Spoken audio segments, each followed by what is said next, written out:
Bismillahirrahmanirrahim. Assalamualaikum warahmatullahi wabarakatuh. Perkenalkan, nama saya Siti Nurmila, NIM T00324019140, tingkat 2C. Di sini saya akan menjelaskan tentang adaptasi bayi baru lahir dari intrauterin ke ekstrauterin. Yang pertama yaitu sistem pernapasan. Sistem pernapasan intrauterin. Oksigen dari ibu dialirkan melalui plasenta. Ketika bayi lahir, plasenta akan terputus. Kemudian, bayi akan berusaha bernapas dengan menangis. Setelah udara memenuhi ruang trakea dan bronkus bayi, paru-paru bayi akan mengembang dan cairan dalam paru-paru bayi akan keluar. Setelah sisa-sisa cairan di dalam paru-paru bayi dikeluarkan dari paru-paru dan dialirkan di setiap pembuluh darah. Sedangkan ekstrauterin bayi bernapas dengan paru-paru. Yang kedua, sistem hematologi dan sirkulasi darah, intrauterin dan ekstrauterin. Aliran darah fetal bermula dari vena umbilicalis. Akibat tahanan pembuluh paru yang besar atau lebih tinggi dibandingkan tahanan vaskuler sistemik atau SVR, hanya 10% dari keluaran ventrikal kanan yang sampai ke paru-paru. Sedangkan sisanya 90% terjadi samping kanan ke kiri melalui ductus arteriosus botali. Pada neonatus, reaksi pembuluh darah masih sangat kurang sehingga keadaan kehilangan darah, dehidrasi, dan kelebihan volume juga sangat kurang untuk ditoleransi. Konsentrasi hemoglobin janin dan ibu berbeda pada saat kehamilan cukup bulan. Hemoglobin janin yang berkisar 15 gram per 100 ml. Tiap gram hemoglobin mampu mengangkut 1,34 ml oksigen. Kemampuan ini mengikat kemampuan darah janin untuk mengangkut oksigen, ditambah lagi afinitas oksigen darah janin yang tinggi memudahkan perpindahan oksigen dari ibu ke janin. Ketika bayi lahir, terjadi pelepasan dari plasenta secara mendadak saat umbilical cord dipotong atau dijepit. Tekanan atrium kanan menjadi rendah, tahanan pembuluh darah sistemik atau SVR naik, dan pada saat yang sama paru-paru mengembang. Tahanan vaskuler paru menyebabkan penutupan foramen oval atau menutup setelah beberapa minggu. Aliran darah dari ductus arteriosus botali berbalik dari kiri ke kanan.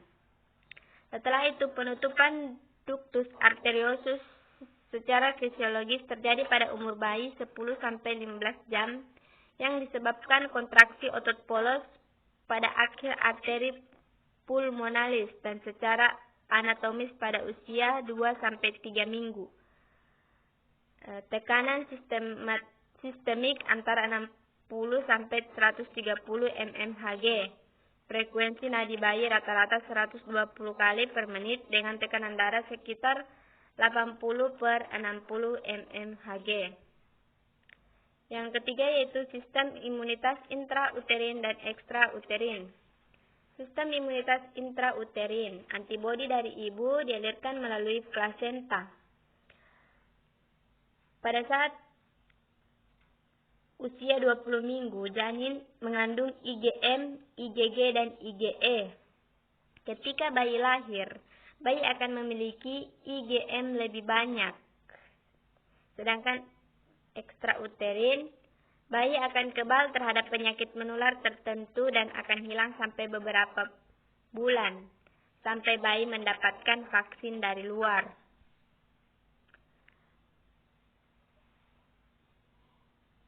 Selanjutnya yaitu sistem gastrointestinal, intrauterin dan ekstrauterin. Pada 26 minggu, enzim sudah terbentuk meskipun amilase baru nyata. Janin akan meminum air ketuban dan akan tampak gerakan peristaltik usus.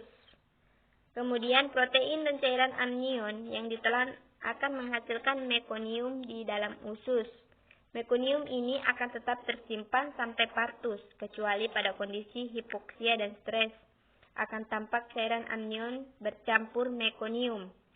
Sebelum lahir, janin cukup bulan akan mulai menghisap atau menelan.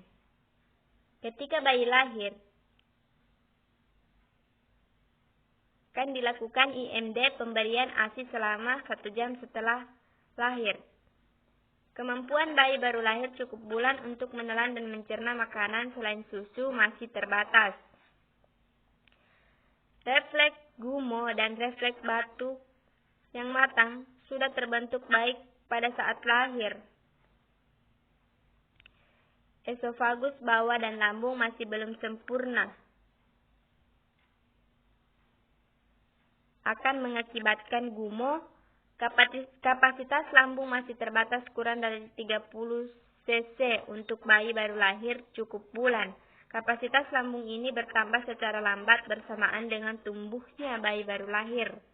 Kemudian pengaturan ASI on demand. Yang terakhir yaitu sistem ginjal intrauterin dan ekstrauterin. Pada janin usia 22 minggu akan tampak pembentukan korpuskel ginjal di zona juxtaglomerularis yang berfungsi filtrasi. Ginjal terbentuk sempurna pada minggu ke-36. Pada janin, hanya 2% dari curah jantung mengalir ke ginjal, mengingat sebagian besar sisa metabolisme dialirkan ke plasenta. Sementara itu, tubuh juga mampu filtrasi sebelum glomerulus berfungsi penuh. Urin janin menyumbang cukup banyak pada volume cairan amnion. Bila terdapat kondisi oligohidramnion, itu merupakan pertanda penurunan fungsi ginjal atau kelainan sirkulasi. Kemudian sistem urinasi mulai pada bulan pertama. Produksi urin pada janin dimulai antara masa gestasi 9 dan 11 minggu kehidupan intrauterin. Fungsi ekskresi janin dilakukan melalui plasenta. Hal ini terbukti dengan ditemukannya hasil pemeriksaan komposisi cairan tubuh fetus yang normal. Ketika bayi lahir, fungsi ginjal belum sempurna. Peranan ginjal janin adanya untuk memekatkan dan mengencerkan urin, mengabsorpsi fosfat dan mengadakan transportasi organik. Bayi ginjalnya relatif banyak mengandung air dan natrium. Bayi baru lahir mengekskresikan sedikit urin pada 48 jam pertama kehidupan, seringkali hanya 30-60 ml. Mungkin ini saja yang dapat saya jelaskan. Jika ada kesalahan mohon dimaafkan. Wabillahi taufiq wal hidayah. Wassalamualaikum warahmatullahi wabarakatuh. Terima kasih.